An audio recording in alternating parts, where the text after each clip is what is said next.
É uma alegria muito grande estar aqui novamente com vocês, por tudo que esse evento representa. Nós estamos no momento em que a sensação que o mal vence, a sensação de que há uma descontinuidade na história humana, a sensação de que as pessoas que optam por aquilo que é mais trágico estão ganhando força, muitas vezes nos dá um sentimento de desânimo. Eu tenho sentido, e eu acredito que vocês também, muitas vezes, tanto a gente como as pessoas, com uma certa angústia. A angústia é um dos sinais do nosso tempo. O que a angústia denuncia?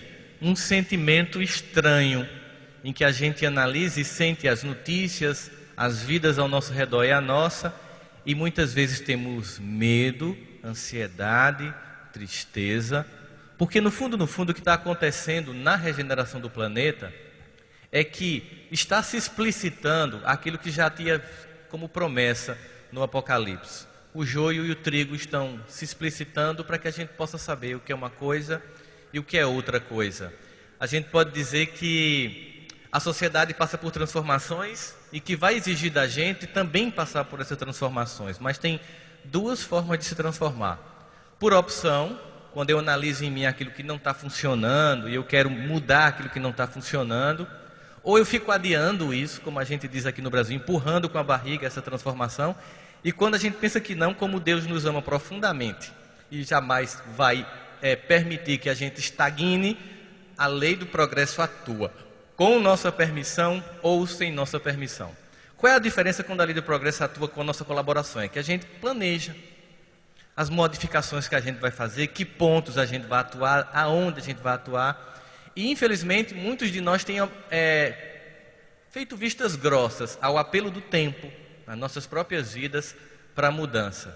É claro que em período de transição planetária, ou em período de transição histórica, como é o que a gente está vivendo, sendo essa a mais transformadora e a mais impactante das transformações históricas e das mudanças históricas, há temporariamente, uma sensação do aumento do mal. Porque Deus, que muito ama, permite que todos visitem a Terra para que possam se aprimorar e continuar, ou ser temporariamente expurgado para um plano e continuar se iluminando. Mas vamos tentar dar um exemplo. Acho que eu já dei esse exemplo, mas eu acho que ele é muito didático no sentido da gente entender o que é que a gente pode entender como transformação histórica. Vou pegar um trecho da nossa cultura nacional para a gente ver um sentimento de declínio, certo? Vamos pensar aqui. Vamos dividir a plateia. Vocês concordam comigo, dividir a plateia? Quem aqui pagou moral e cívica? Por favor, levante a mão. O SPB. Usou Congo, Quixote. Vocês já usaram Havaiana e quando torou botou um preguinho para continuar usando? O aeróbio está já chegando para pegar a gente. A gente já passou dos 40, com certeza. Mas eu trouxe essa divisão para a gente pensar o seguinte. Vamos pensar na nossa infância e vamos pegar apenas a cultura da música infantil para a gente ver declínio temporário de cultura rumo à transformação. A música que marcou a minha infância, que deve ter marcado de muitos de vocês na infância. Eu não vou falar da Vila Sésamo para não deprimir ninguém, certo? É só do Sítio Pica-Pau Amarelo para cá, né? Então a música que marcou nossa infância, naquela infância dos anos 70 foi Marmelada de banana, bananada de goiaba, goiabada de marmelo, sítio do Pica-Pau Amarelo, sítio do Pica-Pau Amarelo. Tem letra? Tem poesia? Tem melodia? Autor Gilberto Gil, ó que chique. Depois veio um fenômeno, palmas para Gil, nosso grande compositor, que fez aquela belíssima música em 1970, Se Eu Quiser Falar com Deus. E aí, logo depois do Balão Mágico, também veio um outro grupo infantil, inclusive eu era apaixonado por ela nem sabe que eu existo, Simoni, Balão Mágico. Inclusive, quando ela arrumou namorado, na época eu fiquei deprimido, de verdade, viu gente, não é brincadeira não. Depressão terrível, foi meu primeiro sentimento de perdi, né? Mas faz parte, emocionalmente eu ia ter que passar por tantos prejuízos, que aquilo era café pequeno. Mas a música daquela geração também era Depende de nós, quem já foi ou ainda é criança, que acredita ou tem esperança, quem faz tudo para um mundo melhor. Tem música? Tem melodia? Tem poesia? Ivan Lins, beleza. Mas, eis que, nos anos 90, entra um fenômeno fonográfico infantil, cuja música tema que marca, ela tem uma poesia tão hermética e tão profunda, e uma melodia também tão profunda, que eu vou contar com a colaboração daqui da plateia, se tiver professor de literatura e língua portuguesa, para me ajudar a interpretar esse poema quase shakespeariano, que marca uma geração que diz o seguinte, veja a profundidade. Hilari, hilari, hilarie, o. Veja a profundidade. Foi uma geração que cantava, a poesia se perdeu, a melodia se perdeu. Essa é uma geração que cantava nada. Por exemplo, aê, aê, aê, e, e. Ali a gente viu que perdeu um pouco da poesia, perdeu um pouco da melodia, e a gente achava que não podia ficar pior, mas fica. Porque depois começou a descer na boquinha da garrafa e nunca mais parou. Porque quando a gente pensa que eles conseguiram se superar, eles inovam. E agora, o chique mesmo é você admitir que, mesmo que tenha 99% de luz em você, o que vale a pena é o 1% cafajeste. Isso demonstra, obviamente, que tipo de valor, que tipo de coisa nós damos importância e o que é que tem movido as nossas emoções nos dias de hoje, em que urge em nós essa transformação. É claro que, fazendo uma análise grosseira, nós temos a sensação de essa geração está perdida, né? Tem essa frase. É a frase mais mentirosa que existe, certo? Porque é o seguinte, eu lembro que em 1980 e 1984 especificamente, foi lançado o primeiro videoclipe que chamou a atenção da indústria fonográfica sobre a importância de um videoclipe para lançar uma música, que foi o videoclipe Thriller de Michael Jackson, vocês lembram? Era mais ou menos uma precursora de Walking Dead, a minissérie atual, que tem muito zumbi. Mas se a gente for observar, quando eu estava assistindo o clipe Thriller de Michael Jackson, meu avô entrou na sala e me viu assistindo empolgado aquele videoclipe, e aí ele olhou para mim, o que é isso, menino, que coisa horrível. Aí, não, é um cantor muito bom, vovô. Pá. Falei quem era, ele olhou para mim e fez, meu filho, a sua geração está perdida. E essa é a maior mentira pelo seguinte, a lei do progresso, ela é uma lei de Deus. E por mais que a gente pense que não, é Ele que conduz nossos destinos. Ele nos permite escolhas temporárias, mas o seu amor infinito que jamais nos abandona, em nenhum momento, vai deixar que a gente se destrua enquanto civilização, enquanto cultura. Nós podemos até ter um declínio temporário, mas depois a gente avança.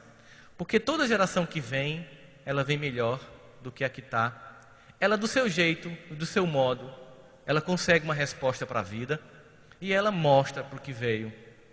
Essa geração, por exemplo, atual, que faz as tecnologias que há mais ou menos 10, 15 anos atrás nem existia, como WhatsApp, Facebook, Instagram, Snapchat, e tudo isso que pode ser usado futilmente ou também de forma inteligente, tem mudado a transparência na política do mundo todo, tem denunciado com mais velocidade muitas questões e tem nos tornado autor do conhecimento e não prisioneiros do que a mídia para nós diz o que deve ser ou não verdade.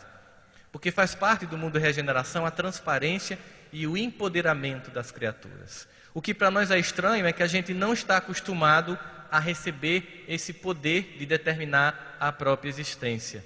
Nós estamos acostumados a delegar a alguém, seja um líder político, seja um líder espiritual, a tarefa de fazer transformações que cabe a cada um de nós. E esse processo de mudança inclui uma sociedade menos maniqueísta. O que é uma sociedade maniqueísta? Uma sociedade que divide o mundo bem e mal, sabe? A gente foi treinado na nossa infância a ver o mundo maniqueísta, tipo Tom e Jerry, He-Man contra Esqueleto, Smurf contra Gargamel. Então a gente vai vendo um monte de heróizinho, o herói e o mal, o herói e o mal. Hoje em dia até os heróis estão ambivalentes. Você vê que inclusive está uma confusão agora o Batman contra o Superman. Que a sociedade mostra que nós temos ao mesmo tempo pontos de luz, pontos de sombra, e a minha transformação, essa ideia de aperfeiçoamento que exige esforço, essa ideia de que ninguém pode progredir sem renovar, exige uma atitude pessoal que muitos de nós não estão acostumados a ter. E por que não está acostumado a ter? Porque tem uma visão romanceada sobre si, tem uma visão infantil sobre si. A sociedade nos vende a ideia de que para que nós possamos ser respeitados e possamos ser importantes, nós temos que ser melhor em tudo. Isso, gente, dá uma sensação terrível de falência emocional. Quando você se vê obrigado a ser bom em tudo, você se sente péssimo em tudo. Porque nenhum de nós é melhor do que todos nós juntos. As características de nossas fragilidades são fundamentais para que a gente reconheça a necessidade do outro e, sobretudo, a necessidade daquele que sim é perfeito, que é Deus. Daquele que sim é a fonte daquilo que tudo me falta, da angústia que me toma conta, que é Deus. Essa angústia nunca vai ser tamponada com coisas. A gente pode até imaginar que trocando de carro, usando uma roupa melhor, indo para fora, mudando a casa, trocando os móveis, a gente tem um ganho temporário de satisfação. Mas assim que você para no sinal que tem uma pessoa com um carro melhor que o seu, você já se sente inferior. E a sociedade, ela programa isso. Você compra um carro esse ano, aí o ano que vem ela lança o mesmo carro, aí só que ela faz isso no farol, achata o farol. Aí quando você para do lado, você vê o outro com farol achatado, você faz, o carro dele é melhor que o meu. A única coisa que houve foi um achatamento de farol, mas você acha que ele está numa vida melhor que a sua. Você acha que a vida do outro é melhor que a sua, porque a gente tem uma glamorização da sociedade atualmente. Obviamente que as redes sociais tornaram isso muito mais forte, porque as pessoas vendem uma vida ficcional, é como se fosse um personagem que elas publicam nas redes sociais, que não necessariamente é o que acontece lá fora.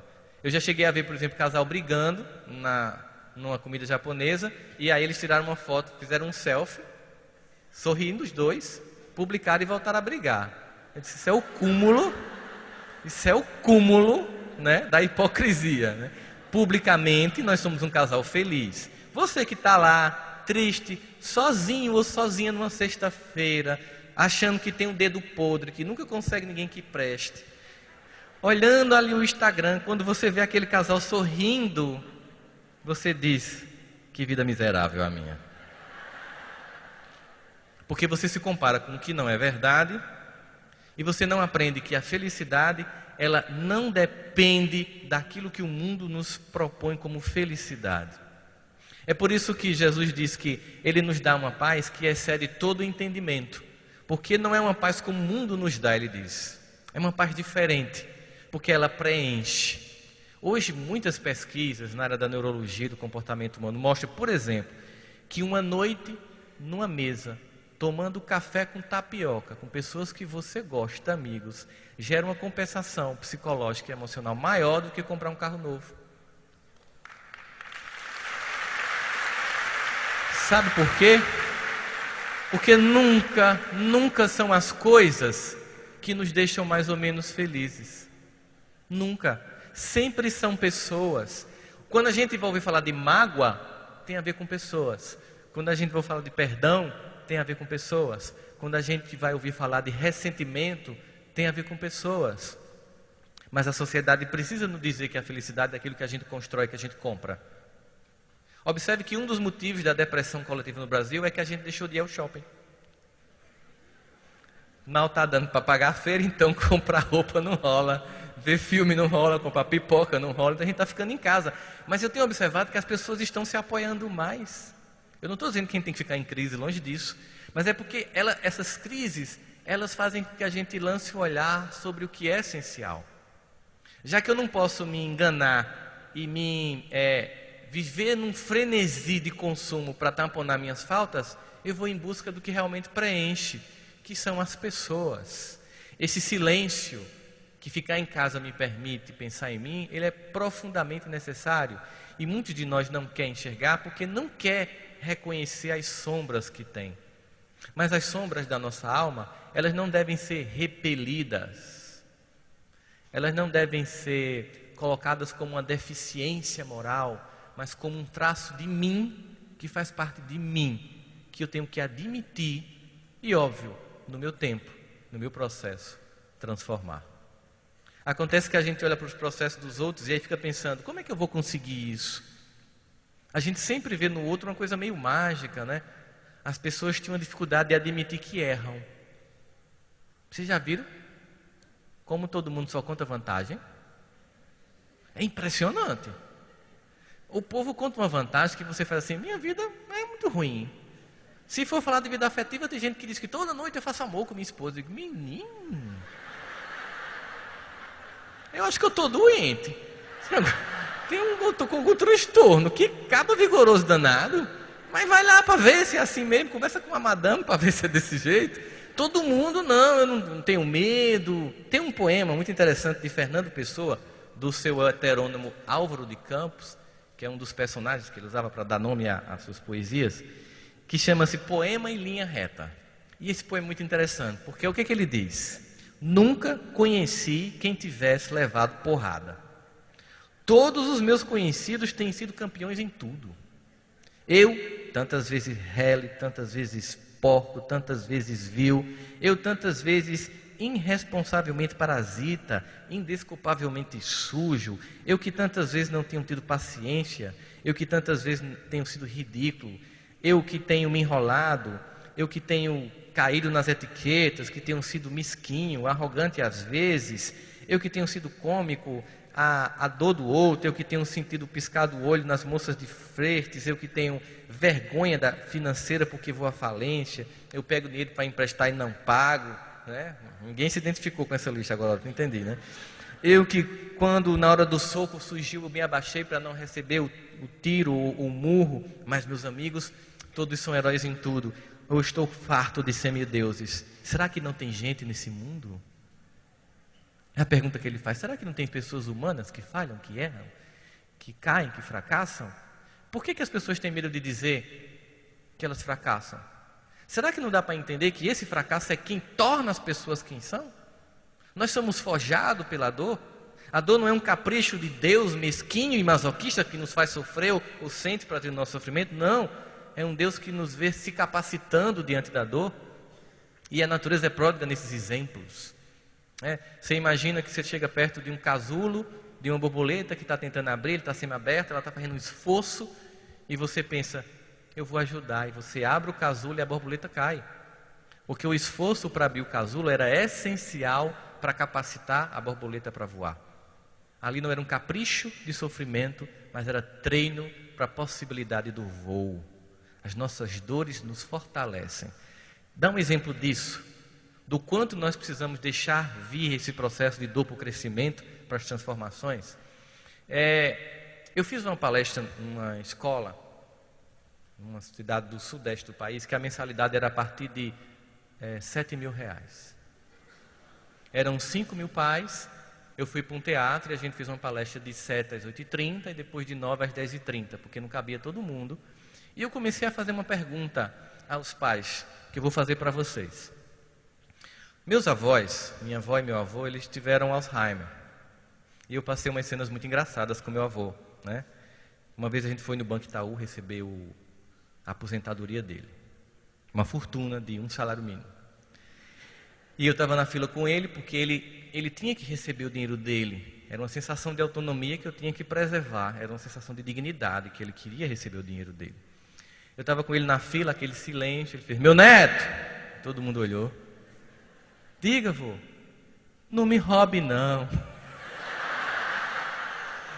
Todo mundo olhando para mim. Sabe aquele pessoal que vai receber a aposentadoria do avô para fumar maconha? Eu me senti aquele cara que vai lá no posto do Banco do Brasil para receber a aposentadoria do avô. Não, vô, não lhe roubo não, vô, que é isso? Uma vez a gente estava em casa, e aí quando eu senti que ele não tinha mais autonomia para ficar só, eu levei-os para a casa da minha mãe. E aí uma vez chegou um sobrinho dele, e aí tio, o senhor está sendo bem tratado? Ele olhou para ver se tinha alguém da casa, ele não me viu. Eu estava no escritório vendo ele, fez, meu filho, o povo aqui é tão ruim. Eu sofro tanto aqui. E o rapaz foi arregalando os olhos. Por quê? Você acredita que todo dia eu como uma mistura que não tem carne? É uma papa disforme que não tem nada. porque como ele usava prótese dentária, o Alzheimer não permitia mais ele fixar, então eu não podia deixar ele comer carne, tinha que moer no liquidificador, e ele encarava como uma papa disforme. Eu durmo no relento. Eles me botam para dormir no quintal da casa, no meio do mato. E o rapaz foi ficando, obviamente eu também ficava impressionado. E aí, finalmente ele disse, no final da tarde a tragédia termina, que esse meu neto chega, esse que você viu, que tem a carinha de bom, e vai me dar um banho de mangueira. Aí o rapaz se levantou, ei, Rossandro, cadê você? Vem aqui, foi tomar satisfação comigo. Eu tinha ouvido a história, eu ouvi o que ele disse, eu vou lhe esclarecer. Aí levei ele para a cozinha, mostrei o que era a comida disforme. Eu levei ele para o meio do mato, é porque no quarto que meu avô ficava tinha um jardim de inverno. Então, como ele viu o jardim de inverno, ele achava que estava no meio do mato. E o banho de mangueira, aqui no final da tarde, quando eu chegava do consultório, eu levava ele para o banheiro. Como ele já tem 92 anos, não podia ficar muito em pé, eu sentava naquelas cadeirinhas plásticas, puxava a mangueirinha do chuveiro. Era o banho de mangueira. Mas esse cara eu pude provar, né? Mas teve um que ligou para mim, do São Paulo, tem aqueles primos de 4º grau na gente Nordeste, né? Eu sou seu primo, filho de finado cicrano, com finada fulana. Pronto. Aí ele ligou para mim, olha, eu fiquei sabendo que meu tio está sendo maltratado, tal. Eu disse, sabe quantos anos teu tio tem? Ele disse, quantos? 93. O teu pai tem quantos anos? Ah, pai morreu. Eu perguntei, com quantos? Ele disse, com 70. Ele disse, sabe por quê? Ele disse, não, porque era maltratado. Porque uma pessoa bem tratada chega aos 93 anos. Você já parou para pensar nisso? É impossível uma pessoa maltratada chegar aos 93, né? Eu digo, você vem aqui ver a situação, não ligue para mim não, que é você está limpando. Vocês que estão aqui, vocês já limparam fralda? Já botaram olhinho de girassol para não dar escara? Já botaram? Já compraram aquele colchãozinho de ar? Aquela almofadinha de água para não dar escara no cóccix? Já fizeram isso? Aí eu fiz a pergunta lá na plateia, a plateia que estava lá. Eu pergunto então para vocês também, os filhos que vocês estão criando, vão fazer isso por vocês?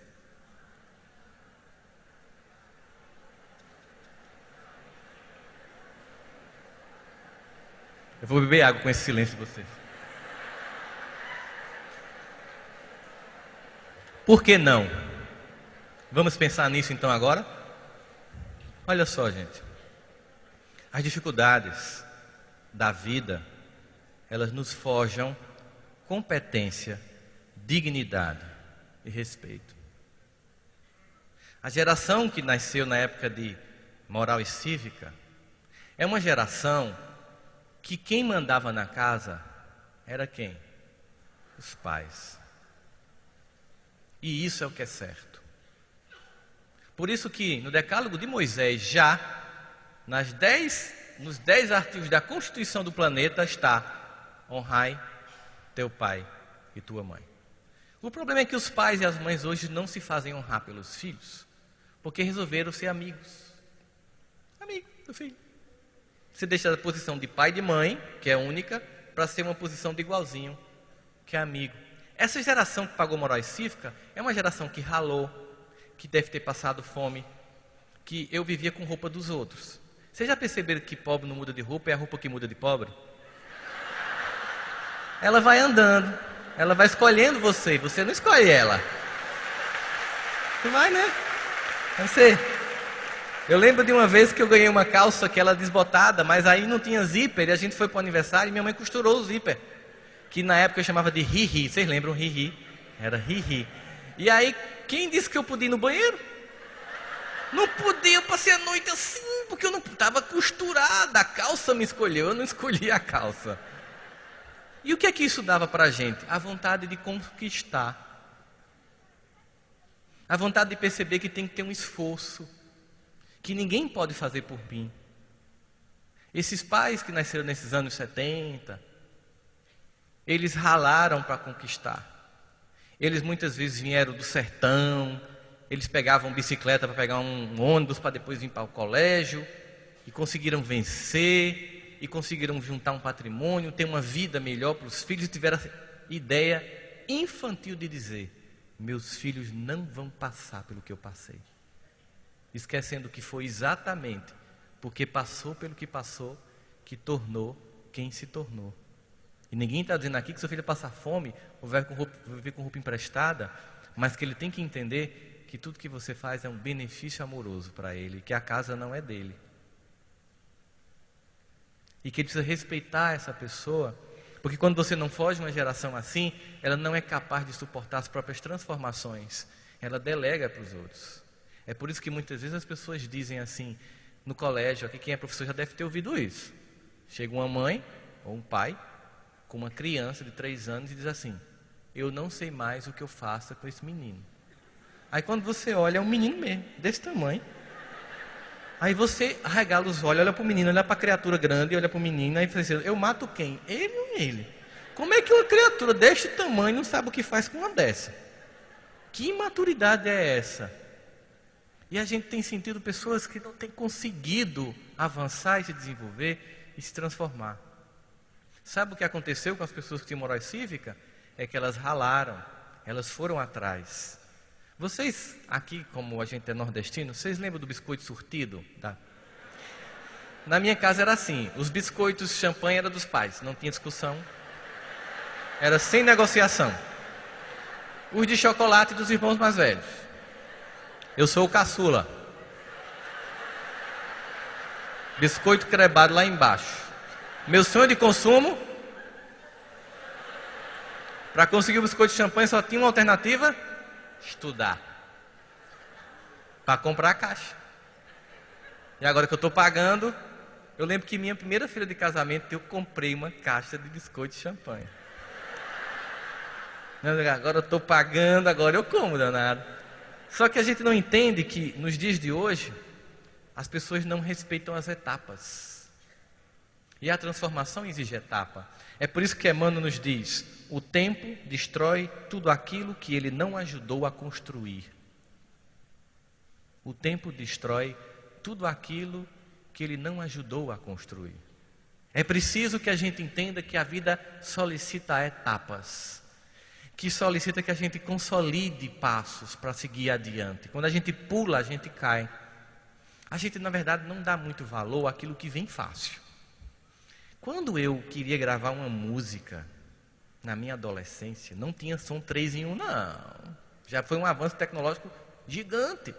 Eu botava um gravadorzinho na frente da FM, sim, da rádio, ficava a tarde inteira com o dedo no rec play, esperando a tarde inteira para aquela música que estava na época assim, bombando, tocar, para eu apertar.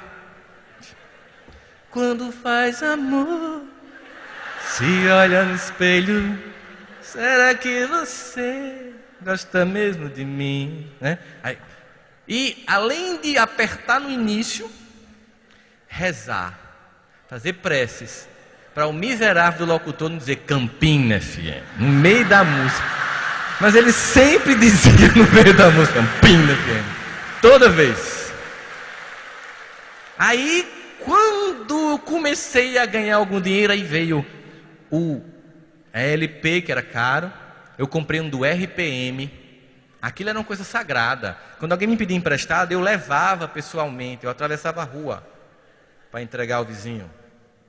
Hoje você pega um smartphone desse, tem milhares de músicas. Algumas que a gente baixou que nunca escutou. Por que perdeu o valor? Porque é fácil. Porque o tempo destrói tudo aquilo que ele não ajudou a construir. As pessoas querem vitórias sem esforço. E muitas vezes, porque não conseguem, comparam sua vida com dos outros para se sentir mais infeliz. Porque quando a gente compara a nossa vida com a nossa própria trajetória, a gente vê que houve avanço, que a gente deu alguns passos, que a gente foi um pouco mais além. E para isso é importante a gente admitir as falhas. É importante a gente perceber que no discurso das falhas a gente constrói a possibilidade. Hoje em dia tem vários e vários estudos que são feitos em torno disso. Uma pesquisadora resolveu fazer o seguinte: estudar as organizações não governamentais. E eu queria aproveitar aqui, antes de continuar, só para fazer um reforço a vocês do trabalho do Fraternidade Sem Fronteiras, que vocês viram aqui apresentado, que é um trabalho belíssimo feito na África. Tem apoio do Haroldo, do meu apoio, do Divaldo, da irmã Aila, de muita gente. Se vocês entrarem no site do Fraternidade Sem Fronteiras, vocês podem se tornar com apenas R$ 50 por mês, que é muito pouco para a gente às vezes, é um lanche de shopping com cinema, é uma vida durante um mês sendo mantida na África de crianças que perderam o pai e a mãe. O Fraternidade Sem Fronteiras está com um stand aqui lá fora. Então, quem quiser sensibilizar e puder, se você não puder, mas conhecer alguém que pode, sensibilize a pessoa para a gente criar uma corrente de solidariedade, certo? Era só para a gente pensar sobre isso. Quando a gente pensa nessa ideia, ela fez o seguinte, ela fez uma análise, essa pesquisadora da Inglaterra, sobre quais são os projetos que estão dando certo ou não. Então ela fez um relatório e percebeu que dos 30 projetos que aquela ONG especificamente atuou no mundo naquela época, 14 foram um fracasso total. Ela fez a seguinte pergunta: o que é que você sente sobre fracasso?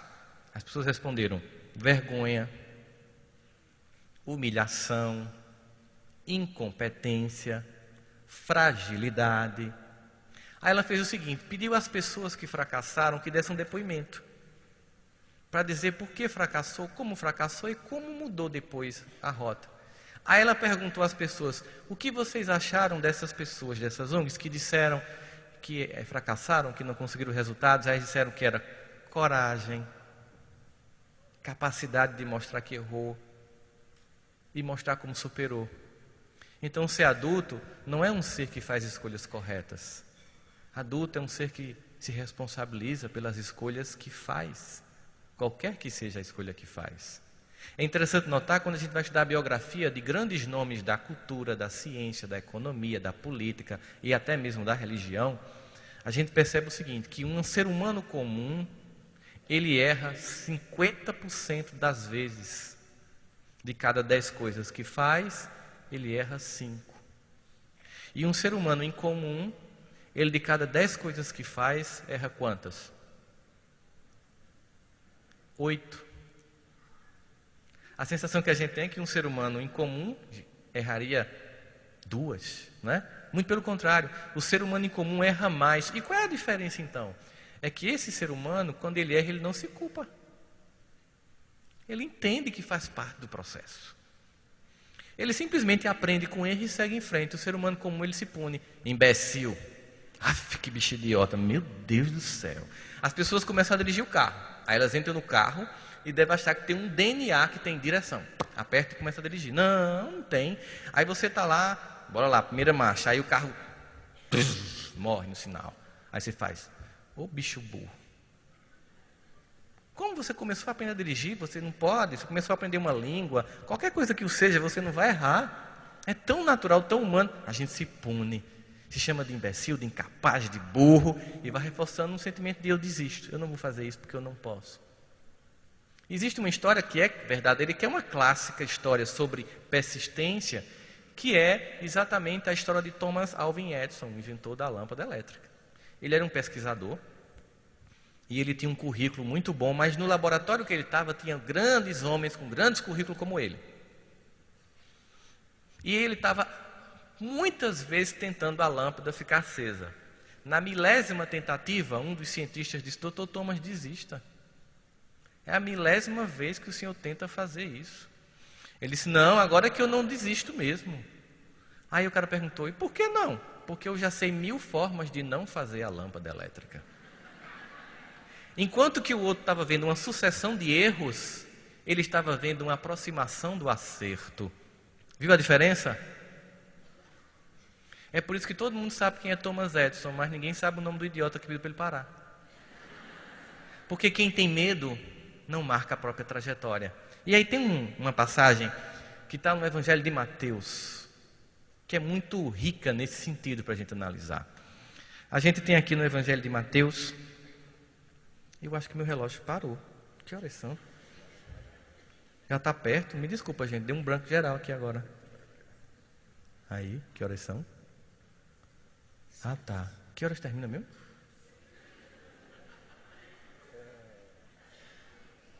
Olha aí no programa. Senão fala até de noite. Não. Ah, tá joia. Tá terminando. Beleza. Tá, beleza. Só para me orientar aqui. Tá bom. Desculpa, gente. Eu sou assim, atrapalhado mesmo. Minha mãe sabe, todo mundo sabe. Veja só. No Evangelho de Mateus, no capítulo 25, tem a história da parábola dos talentos. Um homem recebe 10, um recebe 5 e um recebe 1. Todo mundo conhece essa história, não vou repetir ela. Mas no versículo 25, capítulo 25, diz o seguinte: aquele que recebeu um talento, e tendo medo, escondi na terra o teu talento. Qual é a palavra-chave dessa parábola? Desperdício e medo. A gente pode até pensar, não, mas o cara que recebeu 10, poxa, ele podia, primeiro o cara que recebeu 1 podia pensar, é injusto, tá? Hashtag vamos combinar, Deus foi injusto. Eu recebi 1, ele recebeu 10, ela recebeu 5. Eu não concordo, tá? Injusto. Por isso vou ficar na minha aqui. Pronto, beleza. A outra, não, mas entenda, Deus, poxa vida, ele recebeu 10. Se ele investir 5 na Bovespa, coitado, ele pode perder, mas ele fica com 5.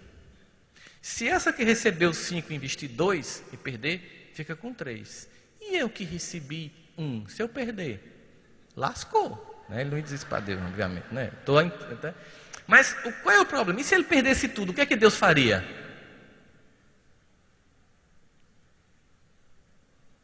Vamos pensar no que perdeu tudo? O que é que Deus faz? O filho pródigo. Ele perdeu tudo. Gente, aquele homem sai, rico, jovem, num cavalo, roupas bonitas, cheio de ouro, recebendo um dinheiro que não merecia, porque o pai não tinha morrido. Ele perde tudo. E quando o pai quando ele vai voltando envergonhado, o pai vê ele no sopé do monte e sabe que se ele entrar na aldeia sozinho vai ser humilhado. Essa é uma imagem muito bonita que Jesus coloca do amor de Deus quando a gente erra feio e fica tentando voltar para casa com vergonha. Quem já não teve isso aqui, hein? Com que cara eu vou voltar? E aí a gente faz referência aqui ao Salmo 139. Aliás, é o Salmo 23, se eu não me engano. Que Davi, ele fica tão encantado com a ciência de Deus sobre nós, que ele se pergunta, como é que pode? Isso acontece quando a gente vai fazer uma oração. As pessoas às vezes assim, será que Deus me escuta? Tá, eu estou morando aqui em Afogados, eu estou morando aqui em Olinda, estou fazendo uma prece, será que Deus sabe onde eu estou? É tanta gente, é o Estado Islâmico, é todas as coisas, as Olimpíadas, sei lá, e vai que Trump ganha nos Estados Unidos, não sei. Será que Deus está preocupado comigo? Né? A gente fica, será que diante desse processo todinho, um dia eu estava pensando sobre isso. Você já sabe que todo smartphone, todo tablet, todo computador tem um endereço IP? Você sabe que o endereço IP é como se fosse a identidade do negócio. Quando você está acessando, imagine que eu estou aqui, aí eu coloco aqui no meu telefone assim, eu quero comer um Subway. Imediatamente, acessando o Wi-Fi daqui ou 3G, eu estou informando para o Google que eu estou aqui no Teatro Guararapes. O que ele vai fazer? Ele vai me indicar o Subway mais próximo, que é onde? No Shopping Itacaruna. Bom, gente, se o Google sabe quem sou eu, imagina Deus.